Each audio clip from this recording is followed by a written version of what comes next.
எனக்கு காட்டானுங்க அவங்ககிட்டயே கேட்டு தெரிஞ்சுங்க. ஆனா ஒண்ணுதாங்க ஆவனா தான் 2.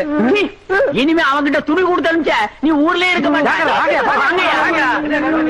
என்ன பண்ண? நான் ஒண்ணுமே பண்ணல.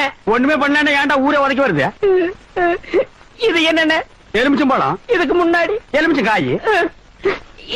இது என்னென்ன? வாழைப்பழம். இதுக்கு முன்னாடி வாழைக்காய். இது என்னென்ன? மாம்பழம். இதுக்கு முன்னாடி மாங்காய். இது என்னென்ன? தேங்காய். இதுக்கு முன்னாடி இத தன்ன கேட்டேன். இதுக்கு போட்டு அடிக்கிறாங்க. அறிவு கேட்டவனுங்க எவ்வளவு பெரிய ஒரு விஷயத்தை கேட்டிருக்க, இதுக்கு போய் உதைக்கிறாங்களே. அதாவது கழுது மேய்க்கிற பையனுக்கு இப்படி ஒரு அறிவான்னு உன் மேல எல்லாருக்கும் பொறாமடா. நீ சொன்ன வாக்கியத்தை தஞ்சாவூர் கோயில் கல்வெட்டுல வெட்டி வச்சிட்டு பக்கத்திலேயே நீ உட்கார்ந்துக்க. உனக்கு பின்னால வர்ற சந்ததிகள் அதை பார்த்து படிச்சு தெளிவா நடந்துக்குவாங்க. உங்களுக்கு தெரியுது, அவங்களுக்கு தெரிய மாட்டேங்குது. உனக்கு இன்னும் என்னென்ன தெரிய வைக்கிறேன்.